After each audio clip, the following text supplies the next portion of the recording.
Assalamualaikum warahmatullahi wabarakatuh.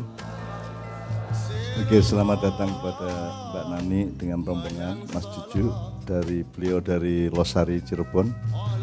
Kemudian SBY sama Mas Tanto, Mas Herman. Saya diminta Mas Toto memberi pengantar sedikit, setelah itu langsung kita nikmati bersama-sama. Anda pernah nonton Animal Planet? National Geographic? Bahkan mungkin Nat Geo Wild ya. Anda pernah melihat tarian enggak di sana? Kalau ada ribuan ikan-ikan teri kecil itu bikin tarian massal, gerakan-gerakan, formasi-formasi yang luar biasa. Itu kan pergerakan, jadi hidup itu kan gerak. Waktu bergerak, ruang bergerak, manusia memuai, pikiran bergerak, dan tidak ada apapun yang tidak bergerak. Bahkan orang mati pun sebenarnya dia berada di dalam gerak, menuju sesuatu yang sekarang belum, baru besok, baru sudah. Gitu. Anda melihat burung-burung yang bareng-bareng, kadang-kadang 10, kadang-kadang 20, kadang-kadang 100 ya, ekspansi atau dia bergulir-gulir, semua itu kan tarian-tarian yang luar biasa.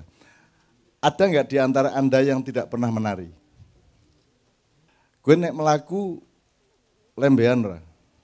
Itu gerak atau bukan? Bisa nggak itu disebut tari? Ya. Jadi kalau Anda suatu hari saya utus ke planet lain, gue cukup melaku ngono wis ning kono wis keplok ora karuan. Ngono ya gerake tariane wong bumi ngono ya. Jane ngene-ngene kita gitu. Jadi Allah itu memberi begitu banyak perangkat-perangkat hidup kita ya. Terus kita mensyukurinya. Rambut diminyai, terutama kalau pas apel. Temannya Pak Mustafa dulu namanya Mas Bambang Supriyo Hadi. Itu kalau mau apel itu nggawa lenga klentik ya. Jur begitu mau sampai ke rumah pacarnya itu, yang dia hayalkan jadi pacarnya maksudnya. Terus langsung dia mampir kuburan, terus minyaknya disok kening. Terus dadi nganti tekan gulu-gulune ngono kae. Nyenengke tenan ki aku. Itu bahwa itu konyol dan seterusnya itu kan pendapat Anda dan cara pandang Anda. Tapi dia kan sedang menciptakan keindahan untuk apa yang dia alami. Jadi kalau orang tidak bisa mengapresiasi keindahan, maka dia tidak lengkap sebagai manusia hidup. Tidak semua hal itu bersifat hukum, tidak semua hal termasuk di dalam rangkuman fikih. Yang penting tadaburnya, outputnya baik. Jadi misalnya kalau orang bergerak di atas panggung disebut tari, tapi kalau orang bergerak waktu Jumatan disebut sholat. Tapi sama enggak hakikatnya? Sama, bahwa itu adalah gerakan yang mensyukuri kehidupan. Bedanya adalah statusnya, bahwa kalau yang di masjid itu yang menentukan gerakannya adalah Allah, koreografernya, betul enggak? Bareng ini, ruku, apa Pak Kandek, angadek, arukuk, asujud, alungguh. Asujud, kata Pak Kandek, harus khusyuk. Sebab kalau tidak khusyuk, bukan asujud tapi asujud. Gitu. Tuh, kata Pak Kandek gitu ya. Itu juga pergerakan tari.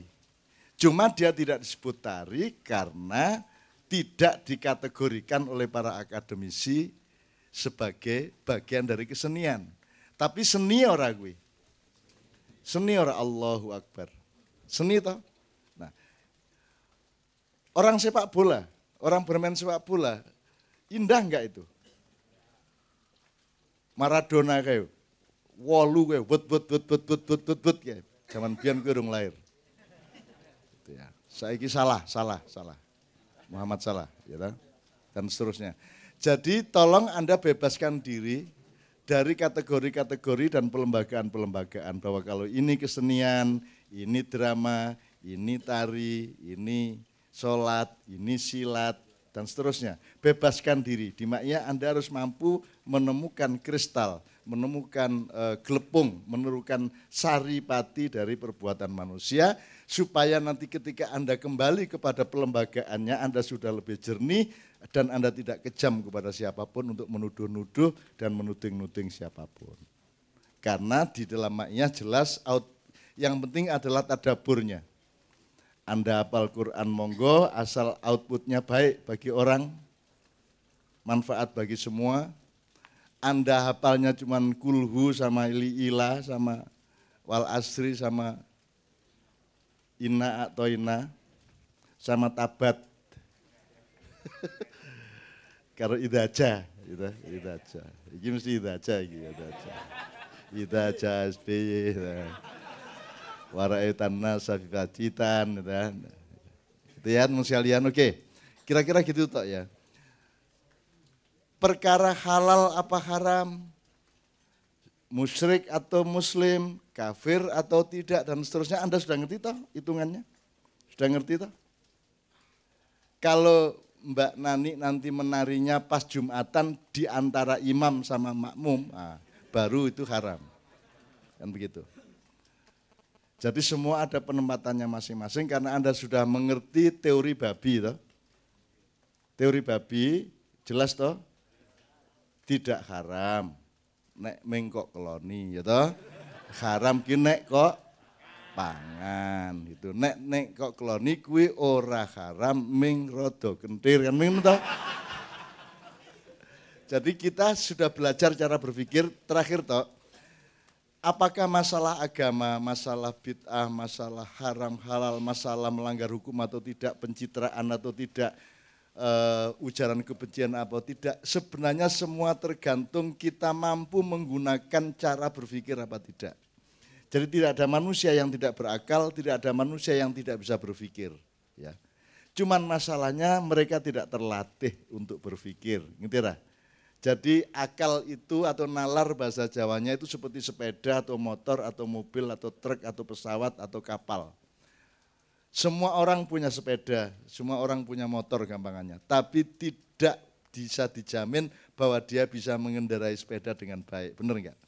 Karena di sekolahan, di masjid, di lembaga-lembaga pendidikan tidak ada pelatihan berpikir, tidak ada pelatihan rasio, tidak ada pelatihan logika, tidak ada pendidikan-pendidikan yang menyangkut dialektika berpikir. Makanya di maknya yang awal-awal menjadi pelajaran di semester Anda adalah cara berpikir yang sudah kita kategorikan ada yang linier, ada yang zigzag, ada yang dialektikal, ada siklikal, ada oval, ada macam-macam. Karena kalau kita salah sedikit, maka apa yang baik jadi bisa tampak jelek. Apa yang sebenarnya jujur bisa kita curigai, apa yang sebenarnya jahat malah kita puji. Kalau cara berpikir kita tidak tepat. Maka di maknya tidak memberikan bahan-bahan yang bermacam-macam karena bahan bisa Anda cari dimanapun saja. Tetapi yang kita pelajari dan kita latihkan adalah cara kita mengolah bahan. Itu kan cara masak, cara ngeracik, cara membumboni, cara mengaduk, jadi cara kita berpikir supaya hidup itu kita akali. Kita akali itu artinya nakilul hayat. Kita mengakali hidup, artinya kita memperlakukan kehidupan dengan menggunakan akal. Kan gitu. Bukan ngakali dalam bahasa Indonesia yang berarti ngapusi, menipu, membohongi dan seterusnya. Mengakali dalam bahasa Al-Quran adalah memperlakukan sesuatu dengan akal, gitu ya. Saya kembalikan ke Mas Toto, kita akan menyaksikan bersama. Mungkin diberi pengantar, nanti setelah itu diberi jelasin ya Mas Tanto bisa menjelaskan, Mas Toto bisa menjelaskan, Mas Cucu bisa menjelaskan. Nah sekarang monggo Mas Toto, piye schedule-nya? Sound sudah siap? Gini, jadi ini Mbak Nani ini yang membawa ini teman-teman Makya Cirebon dan Mbak Nani juga sudah sambung ya dengan teman-teman Cirebon, bahkan beberapa kali mereka mayahan di di sanggarnya Mbak Nani ya. Jadi memang ini yang menyambungkan ke saya adalah teman-teman Maya Cirebon. Malam ini memang sudah menjadi apa namanya angan-angannya Mbak Nani. Memang kepingin ketemu terutama dengan Cak Nun juga dengan teman-teman jamaah di sini, dan kesempatan malam ini sekaligus silaturahmi juga apa namanya akan membawakan tari topeng Losari. Sepenuhnya kami serahkan kepada Mbak Nani Savitri. Kita perlu minggir aja ya supaya punya ruang yang cukup lebar ya.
Assalamualaikum warahmatullahi wabarakatuh.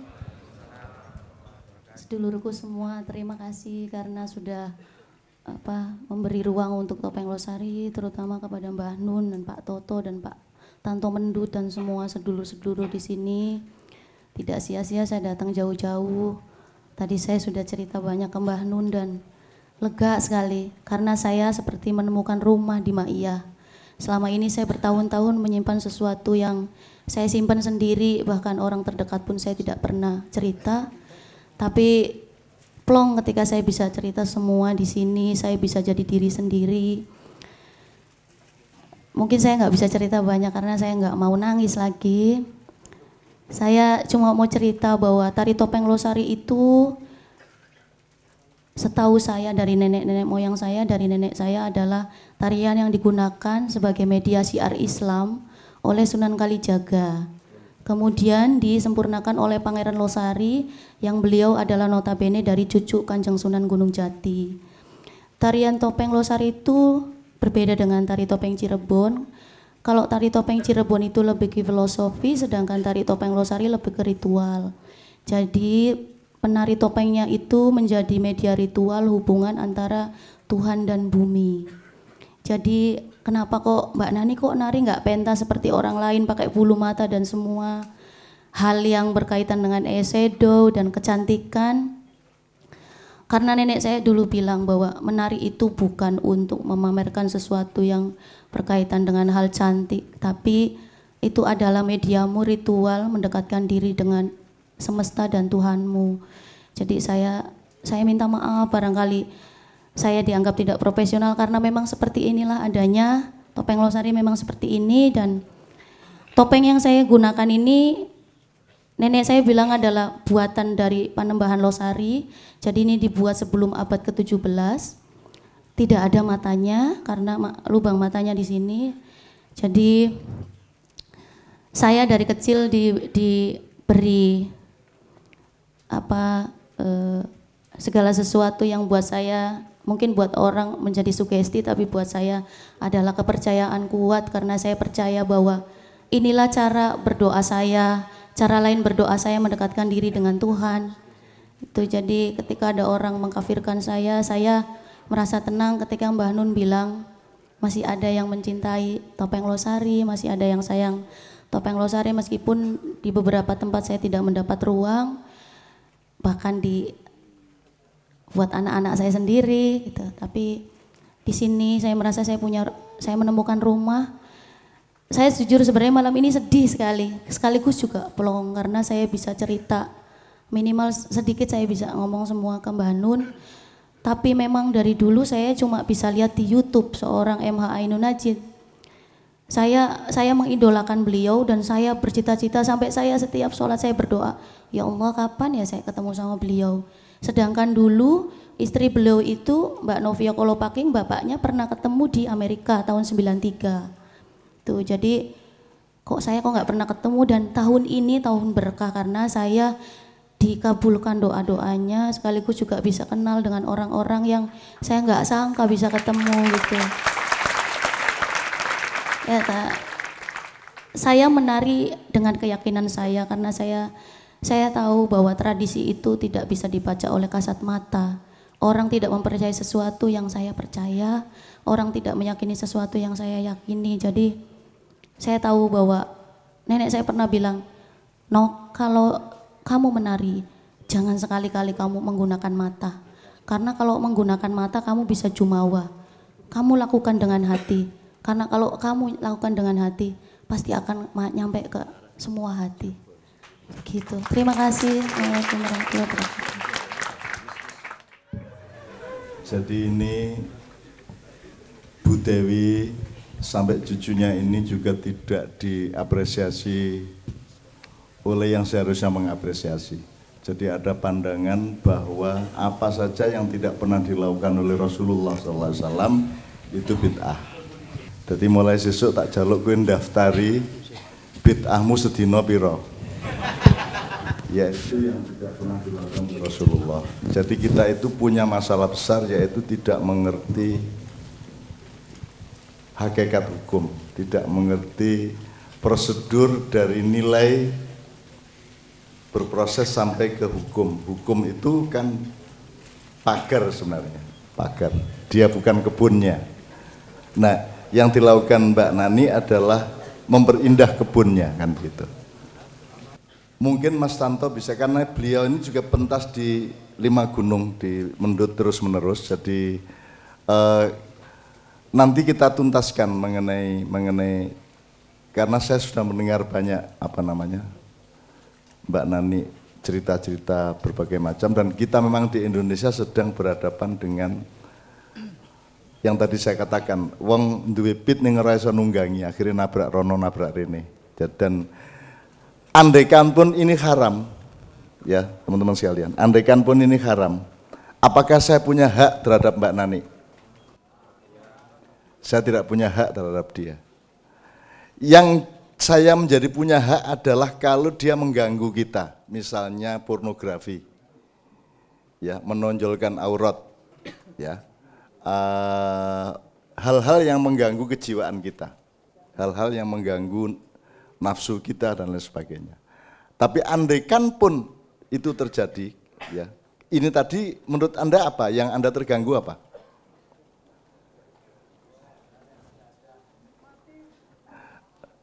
Kowe iso kaya ngono ki mau. Sikilmu munggah ngene iki mau. Modar kowe. Atene impoten sesuk.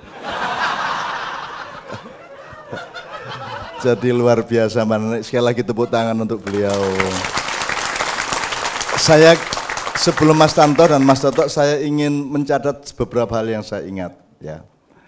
Jadi ini kan tasyakur, Allah kasih badan, Allah kasih otot, Allah kasih ruang, Allah kasih berbagai macam kemungkinan, sebagaimana Allah mencontohkan betapa bermacam-macamnya bentuk gunung aja bermacam-macam.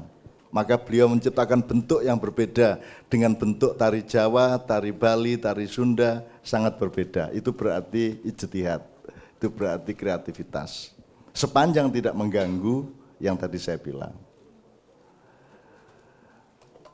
Anda lihat Allah punya ide, ono gawe wit-witan kaya ngono kuwi, ono gawe suket, ono gawe wit klopo dhuwur banget, jerono sing protes, mbok sing klopo niku semangka. Ben nek nibani wong ki ora pecah ndase, gitu kan, sing pecah semangkane gitu ya. Terus mbok wit klopo ki ning nisor wae kaya semangka, kan itu kan idemu. Idemu lak ngono kuwi to. Demi security ya, demi keamanan, kemaslahatan itu. Sesuk tak kandhake nang Gusti Allah niku binjang-binjang Gusti Allah ndamel urip melih mbok anu diwalik niku semangka kali klopo niku itu. Tur klopo ya ora ana pange. Kuwi jane ya kurang sempurna itu Allah, ngono kan. Wah, ngerti Gusti Allah kabeh. Pokoknya dinesoni terus Gusti Allah. Gitu. Nah, Allah menciptakan berbagai macam keindahan, dan apa yang bisa dilakukan manusia adalah mensyukuri ciptaan Allah itu dengan menirukannya, mengkreatifinya. Seperti yang biasa kita lakukan, dari tela menjadi geduk, dari padi menjadi nasi, dan seterusnya.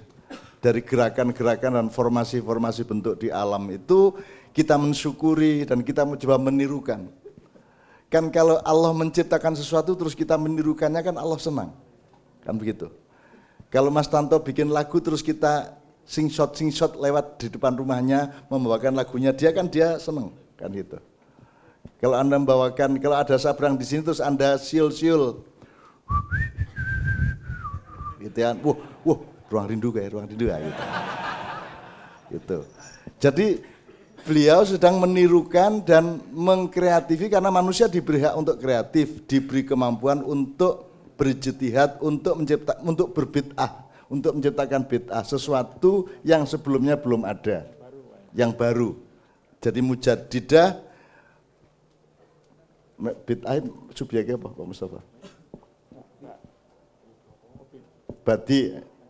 Badi'ah, mujtahidah, wa mujaddidah yang beliau lakukan. Dan menurut saya itu tasyakur, itu tadzakur, ya. itu mengingat betapa Allah menciptakan keindahan, saya ingin berpartisipasi, menyatu di dalam keindahan Allah itu melalui daya kreatif saya. Kan gitu. Terus ternyata tidak hanya tasyakur, tadzakur, tapi juga tafakur. Karena apa yang beliau lakukan tadi sebagaimana yang diajarkan Sunan Kalijogo sampai ke Ki Ageng Losari itu sebenarnya adalah cara dia secara muamalah wilayahnya ya, bukan mahdho ya, untuk berupacara mensyukuri Allah tadi. Jadi itu semua gerakannya ada nalarnya. Orang mengwaton ngina-ngini. Gitu. Semua ada nalarnya. Anda lihat wayang itu, setiap pernik-pernik di wayang itu ada maknanya. Anda lihat tembang, setiap kata di tembang itu ada maknanya. Suluku-suluku batok, ya.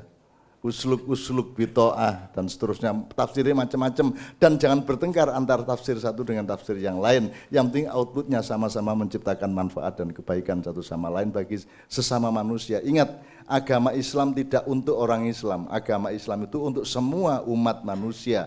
Jadi orang Islam harus membahagiakan semua umat manusia, harus menjadi rahmatan lil alamin. Gitu ya. Lah ini sesama orang Islam saja bikin susah. Sesama orang Islam menyempit-nyempitkan. Sesama orang Islam membatas-batasi seolah-olah dia adalah Tuhan. Makanya sudah kita ajarkan kalau ketemu orang yang membid'ahkan atau mengharamkan, pertama diladeni secara dialog ilmiah. Piye to nalare kok ngene iki bid'ah. Itu kan manggil jin. Lho sampean kok ngertos nek enten jin? Berarti dia sudah lebih tahu jin daripada kita, toh kita sendiri tidak manggil jin kok dia bisa bilang, berarti dia memang gaulnya sama jin, berarti dia tahu, oh nek jaran kepang kayak ngundang jin, gitu, mulane somangan beling sapi turute. Jadi jin gitu, suwe-suwe nesu loh. Kok aku dikambing hitamkan terus gitu, kok manusia ini kerjanya kok menciptakan ujaran kebencian kepada jin, ya toh? Sukanya membuli jin kan begitu kan, jadi jin disalah-salah no. Ki suwe-suwe tak culke lho. Wis kono istana dipindah nang Senayan pindah nang istana ngono piye gitu. Gitu. Jadi teman sekalian, ini sekali lagi Mbak Nani tadi sudah melakukan satu tasyakur, mensyukuri minimum badannya sehat. Podo ra karo olahraga iki, podo yoga iso. Sholat itu tari ora? Sholat Allah, tari lah gue. Dan kita disuruh berdisiplin jangan lebih dari itu. Ya, gue kudu iso poso. Wis cukup ngene iki wae, rasa ngene iki. Itu supaya kita bisa mengendalikan diri, ya. Enggak usah neko-neko. Jadi begitu muamalah habis sholat, nah, bikin gerakan, bikin tari sholat enggak apa-apa, meniru tukang sholat tapi tambahi, wis apa ngono kae. Ya. Itu. Jadi esensinya kan gerak. Jadi gerak itu baik. Baik itu olahraga maupun tari maupun apa saja. Wong mlaku gerak kok ora ono sing ora gerak lho. Ora ono ora nyanyi ki ora ono, kabeh wong nyanyi. Kowe nek ngomong lurus po. Piye kabarmu le?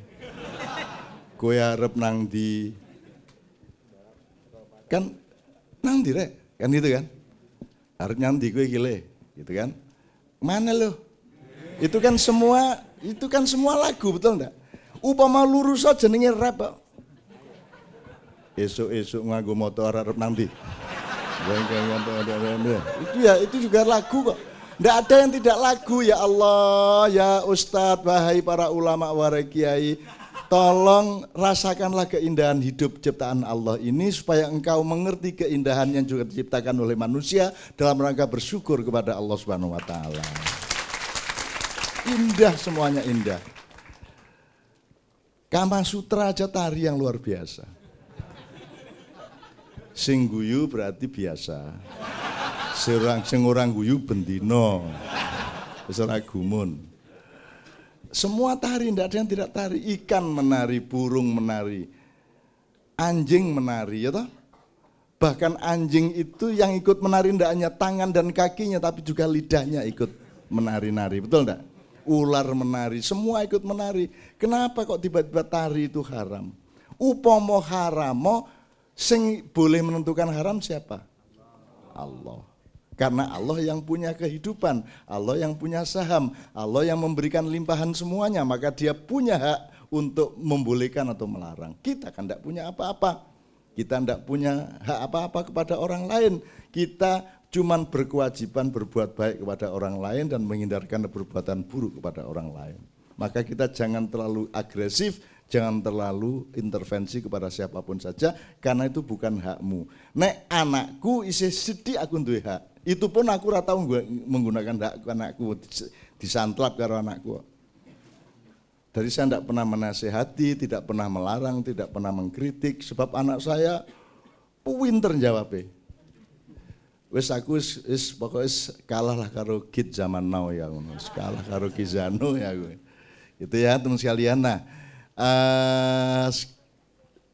Mbak Nani, you can dance, you can menari seperti ini di banyak tempat, di Malang, di Surabaya, di Jombang, di Jakarta, di Bandung, di Surabaya. Kalau perlu suatu hari sampai ke Kalimantan, sampai ke Sulawesi, sampai ke Malaysia. Tapi kan beliau sudah keliling dunia. Cuman memang beda penontonnya. Kalau penonton di luar negeri kan kue melaku rumangsane tari. Jadi orang Indonesia itu terkenal di seluruh dunia indah. Ngomong we dadi lagu, gerak dadi tari, gitu loh. Kalau orang Indonesia itu, tangannya ngene nyopet, ya. Indah, kan keindahan itu. Kok iso yang njupuk barang kaya ngono rapete kene ora konangan, wah seni yang tinggi itu.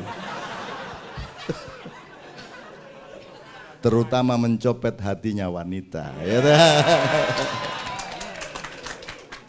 Jomblo-jomblo adalah anak-anak yang harus dikursus mencopet, ya. Oke, saya berikan kepada Mas Tanto untuk bisa memberi referensi. Assalamualaikum warahmatullahi wabarakatuh. Mbak Nani, saya minta izin cerita Cirebon dalam versi Magelang. Ya. Cak Nun itu kalau cerita Arab ya versi Jombang. Podo wae.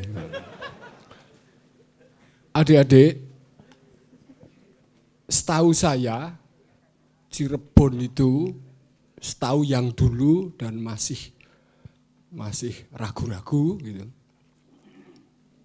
Cirebon itu perbatasan, tidak terlalu dikasih pedoman yang kuat, atau dikasih pedoman tapi agak lemah di Cirebon oleh Galuh. Sri Sultan Hamengkubuwono agak jauh. Jadi ngurusi Purworejo, Sleman, malah ngurusi Solo aja harus dipisah-pisah. Jadi Cirebon itu beruntung karena Jawa tidak terlalu memberikan tafsir-tafsir pakem menurut ahli sunnah wal jamaah. Sementara Galuh tidak bisa terlalu kuat untuk mempengaruhi Ahmad Dahlannya. Ahmad Dahlan maksudnya pernah ke Bandung seminggu gitu loh. Jadi dia di luar dikotomi atau identitas yang terkenal itu antara Sunda dan Jawa. Apalagi Sunda yang ketuban itu malah agak tragis nasibnya. Sudah mau bawa gadis ke itu Berantas atau Bengawan Solo toh, Bengawan Solo ya, waktu ditindas oleh Gajah Mada itu. Jadi gitu Mbak Nani, nasibnya Sunda yang bukan Cirebon itu dulu pernah dihantemi karo saudaranya Cak Nun yang namanya Gajah Mada gitu loh. Itu makanya Cak Nun itu jadi orang baik karena ingat leluhurnya dulu. sangat militeristik gitu. Jadi dosanya itu sekarang ditanggung, dia lari ke Jogja. Gitu. Jadi Cak Nun itu orang perbatasan. Bahasanya, linguistiknya tidak punya paromo sastro, kromo inggil, unggah-ungguh. Tapi gek-gek artinya sangat Jogja. Kalau ming Jawa Timur tok, geruda-gerudu karo jancuk-jancuk, terus lunga kene atine ora nyentuh, saya kira enggak akan betah di sini. Nah, Cak Nun itu nasibnya beruntung. Linguistik, lahiriah, fonologi, suara, ekspresinya Jawa Timur. Tapi nyentuh hatinya mungkin Yogyakarta. Nah, Cirebon itu juga begitu. Menurut saya loh Mbak. Ya. Basa Jawa halus ora iso, basa Sunda halus ora iso. Itu kalau jadi jangan suudon sama Asuna, sama HTI, sama segalanya. Jadi di dalam musik klasik, pengalaman saya waktu muda, sudah kenal sama Cak Nun, orang klasik yang pengikut Mozart, Beethoven, itu fundamentalis. Kudu paralel begini, tutuk ini, salah. Haydn salah, enggak boleh Stravinsky, sama saja. Jadi di dalam musik klasik yang pakemnya sangat kuat itu terjadi, dia berlaku sebagai hakim ketua untuk musik-musik baru, dianggap itu bid'ah. Terus yang musik kontemporer, yang pembaru itu kebetulan ya goblok podo. Akhirnya berkelailah musik klasik dan pengikut klasik tradisional Eropa melawan kontemporer. Tapi dua-duanya indekose ya ming 300. Jadi podo kirine, podo bodone. Yang benar mana antara klasik dan pembaru? Pembaru goblok sama klasik kocluk. Jadi dua-duanya podo gobloke gitu loh.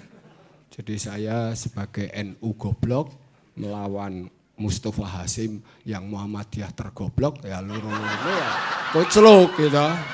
Jangan cepat-cepat membela NU maupun Muhammadiyah. Cirebon itu begitu. Cirebon itu paling unik untuk saya. Misalnya saya menemukan, saya nggak tahu Mbak, ini Klono itu ada di Jawa Timur, Sekartaji ada, Panji Asmoro Bangun Muda, ada di Solo, di Wonosari semua ada. Tapi bintangnya di Cirebon lucu, Klono. Harusnya Panji ya, kalau pahlawannya ya. Kalau maksudnya bukan harus maksudnya. Kalau Panji ya, kalau wong Magelang. Tapi dia narikan tadi laki-laki, Klono. Tidak ada tarian Klono di Jawa Timur maupun di Wonosari yang seliar begitu. Dan kebetulan selalu ditarikan wanita ya. Ini ada apa? Anda pernah dengar Punokawan, Solo Yojo, Bapak Semar, anak telu, Gareng, Petruk Bagong. Ada yang tahu Cirebon Punokawannya berapa? Tahu enggak? Enggak ada yang tahu. Berapa Mbak? Enggak tahu. Wah bodoh banget orang Cirebon. Iya. Jadi Cirebon itu Punokawannya itu ngerusak bid'ah sejak zaman Gunung Jati. 9. Iya toh? Lemuni tiru-tiru Wali Songo. Alasannya gampang wae. Semar, dua anak telu, Gareng, Petruk, Bagong. Petruk, Gareng, Bagong kan ya kepingin numpaki cewek. Terus metu putune Semar. Akhirnya putune 5, Punokawannya 9. Di rumah saya ada wayang kulit Cirebon, Punokawannya 9. Tapi tahu toh sedikit-sedikit, dengar. Enggak? Ya sudah enggak apa-apa. Biasa itu. Kemudian Togok. Di Cirebon itu ngejek ulama, kalau sekarang nggak boleh ya, jangan ya, itu penistaan nggak baik. Tapi Cirebon dulu, kaligrafi itu, gawe semar. Kalau itu lihat ya. Terus apa sing numpak jaran ki apa? Siapa? Pahlawan Arab itu siapa? Bukan sing numpak jaran itu siapa? Yo kaligrafi, ya wis lali. Ora apa-apa. Tapi ada semar kaligrafi, ada lagi togok. Togok itu bawa tasbih, warap kaligrafi. Luar biasa gitu. Dan dia ulama, tapi cangkeme ombo. Nah itu kan kena Jawa lah, Kiai Jarkoni. Iso ujar, ra iso nglakoni. Nek sekarang saya nggak berani karena itu kesenian. Saya pasti waduh bid'ah banget ya. Cangkeme ombo, di rumah saya ada. Di rumah saya punya wayang golek seragamnya putih-putih semua. Yang satu sipit, yang satu mancung. Dan itu mengadine Cirebon Majalengka. Yang satu sipit, yang satu muncung, yang satu beringas. Itu ulama, lihat di rumah saya. Saya paling lengkap kalau seni rupa daripada seluruh Cirebon, sak bupatine, sak wali kotane, kalah koleksine Cirebon dengan saya. Tenanan gitu. Dan itu adalah potret seniman muslim yang belum tertandingi sampai hari ini. Karena yang sekarang itu muslim lebih suci karena pakaiannya putih-putih semua. Seperti orang Katolik dulu juga putih-putih. Jadi yang paling suci adalah Islam dan Kristen. Kenapa orang Kristen dan Islam, Arab dan Israel pakaiannya putih-putih? Karena apa? Jawab cepet wae ngawur wae wong seluruh Indonesia wis biasa ngawur, kowe melu kiyaine ya tetep ngawur. Kowe urung jawabnya mesti ngawur kok wis. Apa? Adanya kain putih jenengan? Senengane putih, jenengan? Karena putih itu suci karena jenengan? Mungkin karena adanya putih. Iya, di padang pasir enggak ada kulit manggis, enggak ada kunir, enggak ada nila. Akhirnya hanya Islam yang luar biasa, lunglungan dan sebagainya itu di Cirebon. Indramayu itu sampai sekarang terhalus enggak tertandingi. Aku ya meng gegesik kulon, Indramayu itu Cirebon. Dan dia bisa begitu kan apa? Karena ora dilarang-larang oleh Majelis Budayawan Jogja Solo. Dan tidak dilarang-larang, enggak dikasih penataran oleh Raja Kerawang maupun Raja Sunda. Jadi Cirebon itu sejak bayi memang sudah bid'ah. Jadi tempat yang cocok untuk tarian bid'ah memang Ma'iyah bid'ah. Guru besarnya ya Cak Nun bid'ah. Gitu. Pas. Jadi itu selalu jodoh gitu Mbak. Bid'ah itu jedak karo bid'ah gitu loh. Nah, di sini terlalu kreatif jadi sesat terus kalau. Urung diobati wis sesat liya. Dikandani kene sesat rono. Ayo tobat saya wis ora iso ngandani kok. Jadi sing sesatnya itu 7, gak tak andani wis metu 10. Kesel dhewe amelu sesat sisan wis. Tobat. Jadi kira-kira ada orang Israel dan orang Arab, Yaman atau Saudi bisa nari seperti Mbak ini. Ini muslimah yang menyumbang tarian muslim yang terdahsyat di dunia. Jadi nanti Raja Salman Bahrain harus dilapori bahwa ada muslimah yang gerakannya itu menyumbang Islam. Kenapa di Arab sama Israel nggak bisa begini? Kenapa? Kira-kira ngawur wae wong aku koyo le jawab ngawur. Kira-kira kowe nek nang padang pasir panase 40 derajat kuda lumping nyak-nyakan ngono kowe modar kowe. Nari gek 2 menit kowe modar kabeh panas. Terus ngombene piye? Iya toh? Terus kowe engko le mari piye nek kesurupan nang Arab? Padahal kudu nggo kembang. Uangnya ora sing nonton. Adoh banget kowe nang padang pasir. Apa njur tariane tarian unta ngene iki. Ayo ora kesurupan to. Iya to. Jadi kemarin saya di Wonosobo cerita kalau wong Temanggung, wong Wonosobo, wong Magelang kuwi tariannya kudu nyak-nyakan. Itu pasti diridhoi Allah. Nek ora percaya engko takon Cak Nun gitu. Penjelasannya Cak Nun, aku wegah nek njelaske soal ngono. Karena aku ra iso Arab. Piye udara dingin, sejuk, indah. Terus tariannya mubeng-mubeng kayak Istanbul ngene-ngene. Mubeng-mubeng ngono.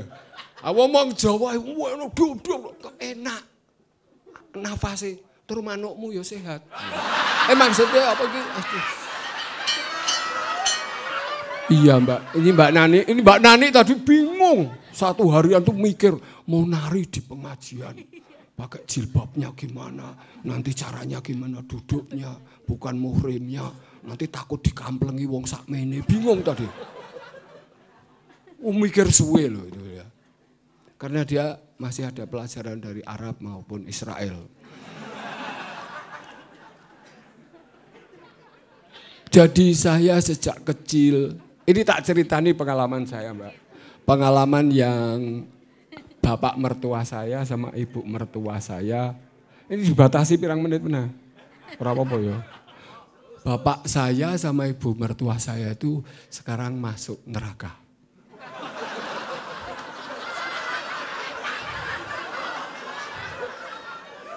Tapi kok sampai hari ini saya masih tenang ya. Karena saya ora iso menafsirkan neraka.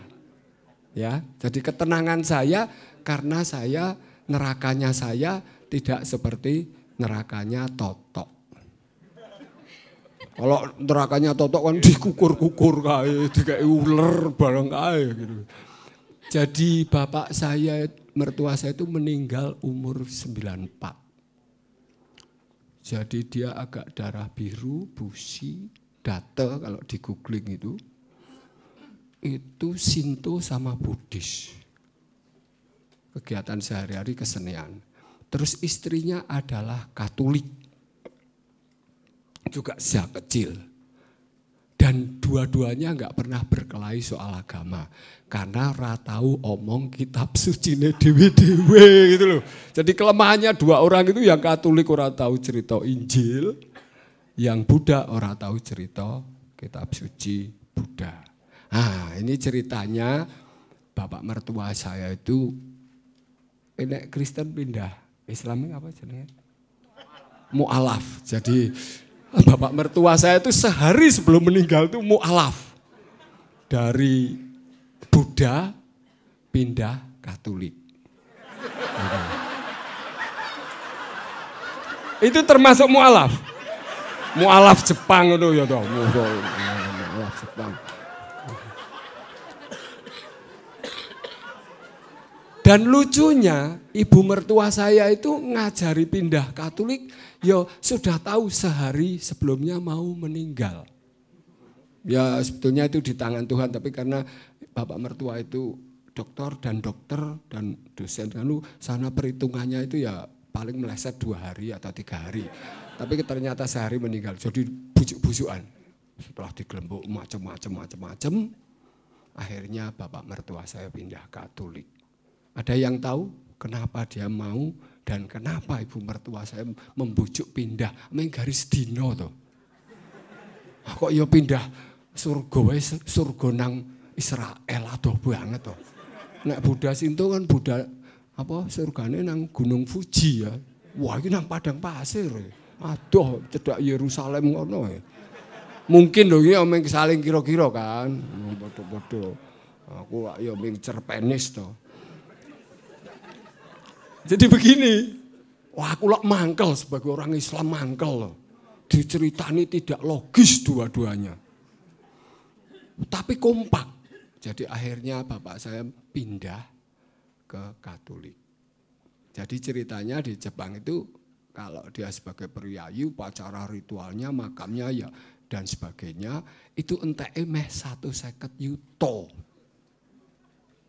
Kalau Katolik punya tanah yayasan, entah emeng 15 yuto gitu loh.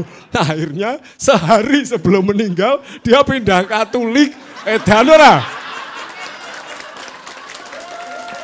Piye kuwi? piye kuwi? Bayangke kuwi nek tak ceritane kuwi dhek Islam pindah Katolik kok iki mangkel kabeh iki. Untung lho. Buddha pindah Katolik. Bayangke kuwi nek mertuaku Islam pindah Katolik tak antemi tenan kok dhek. Tenan kuwi.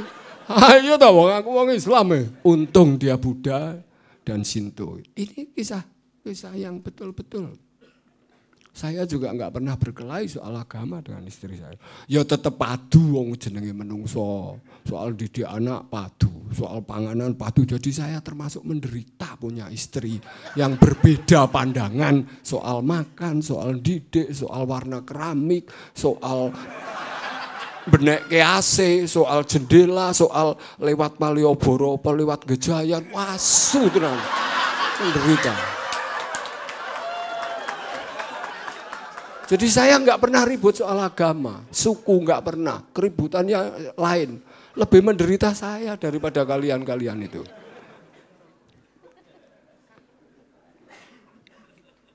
Pokoknya intinya Mbak, saya punya Cirebon dan saya pengagum Cirebon. Termasuk wayang kulit satu-satunya di seluruh Cirebon yang paling lengkap bikinan Maestro Rastika itu di rumah saya.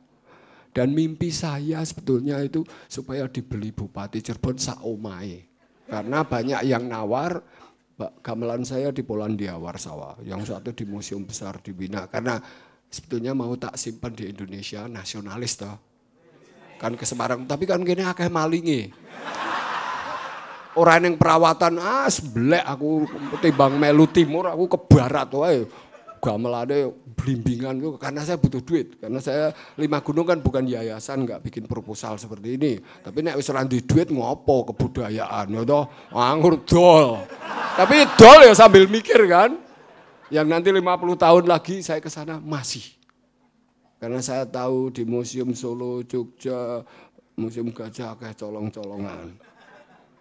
Pokoknya belum pantas merawat yang namanya museum. Dan di Polandia terus di Museum Volkerkunde, barang-barang Jawa saya di sana. Itu juga tertekan. Hanya sebagian Cirebon masih tak koleksi.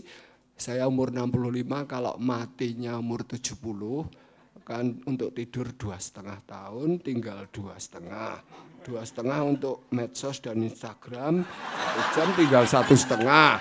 1,5 untuk mau cepat syafaat 1 bulan. Nah, garis dikit toh.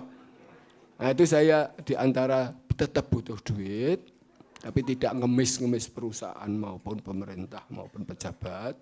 Nah, saya ya dodolan untuk londo-londo, tapi sambil beberapa saya sudah bikin ruang. Nah, salah satu isinya terbanyak Cirebon, Mbak. Baik wayang kulitnya yang lengkap, itu Cirebon tidak bisa menghargai itu. Kenapa dia nggak bisa menghargai? Karena itu karya wali yang di Cirebon, ya toh, tariannya. Nah, sekarang di Cirebon nggak ada wali. Yang ada hanya wali Cirebon itu hanya di Magelang. Sesama wali kan saling paham. Asu toh, celeng toh. Ayo wali ini asu celeng tetap nadane suci. Timbang gue putih-putih. Aku ya putih deh. Asu. Celeng asu.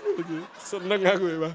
Pengajian di sini enak, Mbak. Celeng asu kejik bajingan metu kabeh dan masuk surga. Sumpah mati.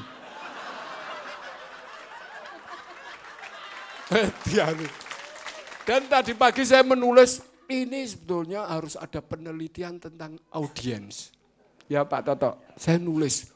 Saya kan ada audien Bob Jim, ada audien Jazz to Campus, Ghost to Campus, ada Jazz Idang Rasi ditompi saya penonton Europe, penonton macam-macam. Tapi yang paling aneh, nek iso disebut penonton wali itu di sini loh. Tenang. Dosa karo suci ki dadi siji. Angel, malaikat itu dikongkon kon biji ngono bingung. Gusti, kula ampun ngukum sing wong nika-nika ngono.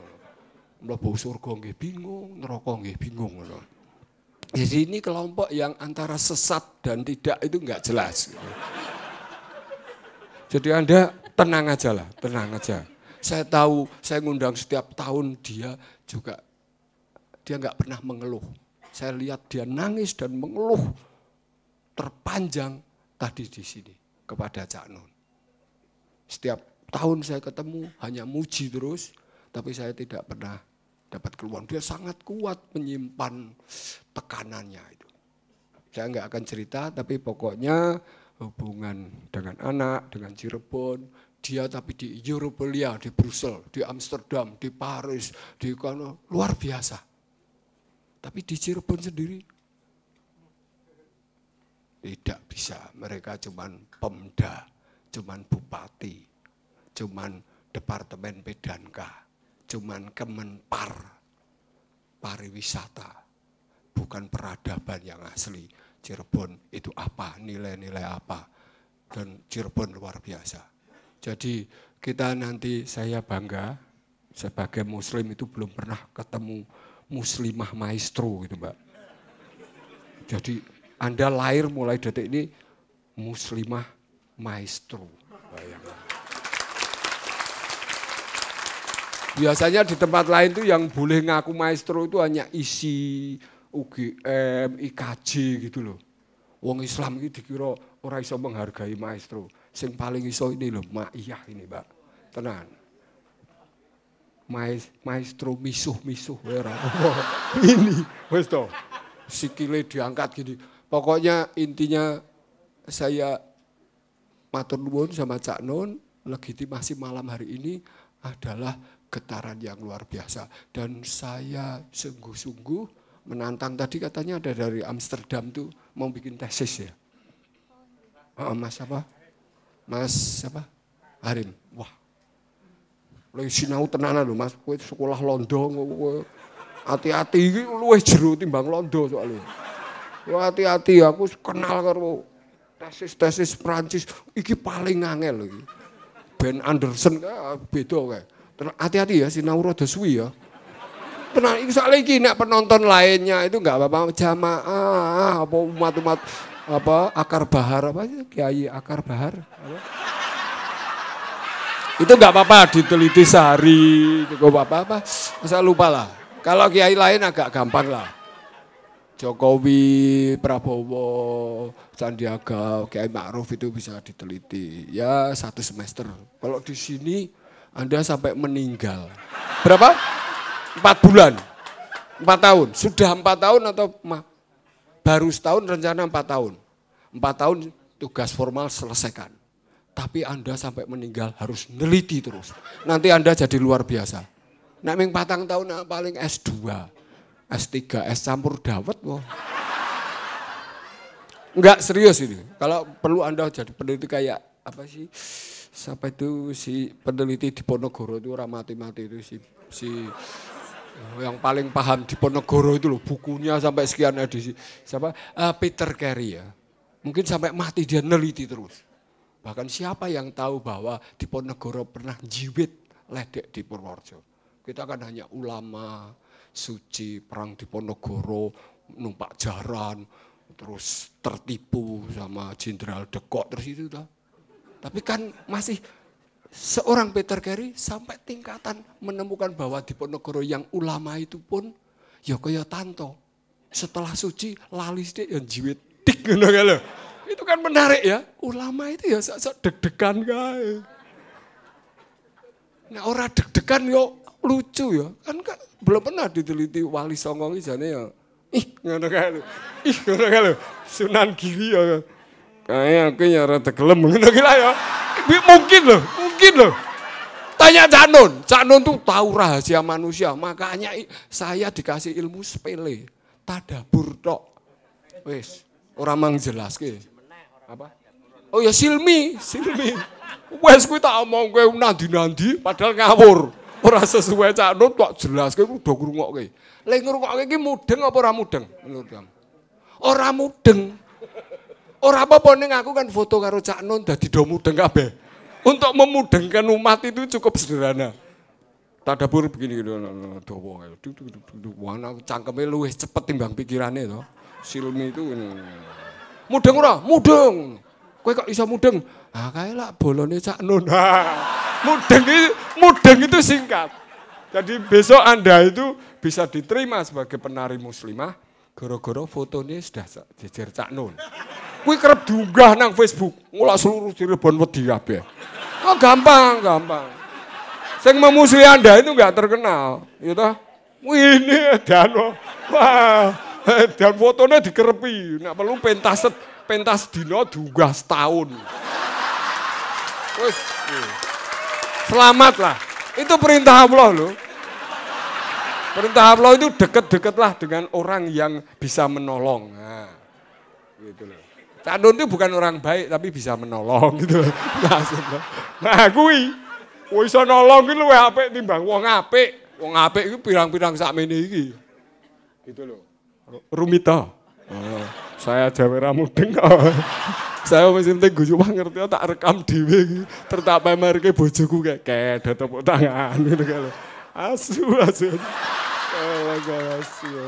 Omong opo gitu asu.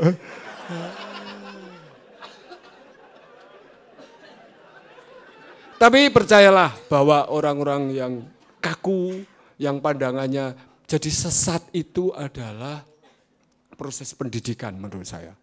Jadi tidak ada, jadi kalau Anda dibilang sesat oleh segini ini Kiai Kanjeng ini ada orang 17 pengiring. Sesatnya kira-kira berapa macam? 2 macam apa 3 macam? Kira-kira bedek ngawur wae lho. Wong ngongko kok berapa? Ini 17 pemain itu sesatnya berapa kira-kira? Enggak tahu jumlahnya. Meh 2000. Wong siji wae sesat sedina esuk karo awan karo bengi beda-beda. Jadi kita hidup itu menurut saya kalau pengertian sesat itu adalah dialektika dari proses dinamis karena kita belajar dan ngaji terus. Saya juga ngaji terus loh bendino. Selain pakai bahasa Arab tentu wis kadung ketuan sedak 5 alibataba sasa samada ngono kok metune Gajah Mada. Angel banget to. Anggur wis pokoke ngaji urip gitu loh. Karo jejer Cak Nun, jejer Gus Mus, jejer Gus Yusuf, Gus Mansur ya cedak-cedak kiai wae lah. Poyo wah saya ini maaf kepanjangan Mbak Nani ya. Pokoknya sering kesini ya nanti anaknya biar nonton dari jauh sambil nanti ditulisi ulama terbesar itu Jalaluddin Rumi terus nomor 2 Cak Nun sesudah itu baru Gus Dur Amin Rais nomor terserah varian pokoknya Kiai nomor 2 itu setelah Jalaluddin Rumi sak Cirebon ora ngerti ora apa-apa. Semakin ora ngerti semakin dhuwur banget. Rumi kok gitu. Nomor 2 Cak Nun. Nah, gitu. Enggak boleh dengar radio, enggak boleh TV sama enggak boleh main HP. Jangan ngomong nanti enggak dengar gitu. Nanti ngomong sama Cak Nun aja ya lah. Ya terus main HP wae terus rapopo. HP itu mensesatkan lebih dalam lagi kok. Tapi lebih matang gitu. Saya kira dari saya itu, tapi catatan saya paling pribadi sejak 40 tahun lalu Cirebon itu Banyuwangi, Istanbul, daerah-daerah San Diego antara Meksiko dan Amerika itu melahirkan hal-hal luar. Maroko itu juga kagol Arab Mesir Arab apa Arab Mesir apa Arab itu juga masyarakat kagol bluesnya juga luar biasa Maroko itu. Waneh lengkingannya di padang pasir itu enggak ada duanya di Afrika. Ketika sampai Amerika baru dia dapat apa legitimasi. Mbak ini juga Cirebon yang sudah keluar dulu aja. Tetap ke Eropa, ke Asia, ke sini nanti Cirebon ditinggal aja. Cirebon itu Rebon itu adalah udang. Udang itu silite nang das. Iya, betul ya. Ini saya enggak ngejek loh, ini biologi loh. Betul toh? Betul ya? Betul yang studi biologi siapa? Jadi semua binatang itu yang tainya di atas kepala adalah udang. Makanya itu harus dibersihkan itu. Tapi tubuhnya Cirebon itu luar biasa. Jadi Anda musuhnya adalah orang yang isi kepalanya itu penuh parfum. Parfum dalam bahasa Inggrisnya toilet. Gitu. Tenang, wis ta. Wassalamualaikum warahmatullahi wabarakatuh.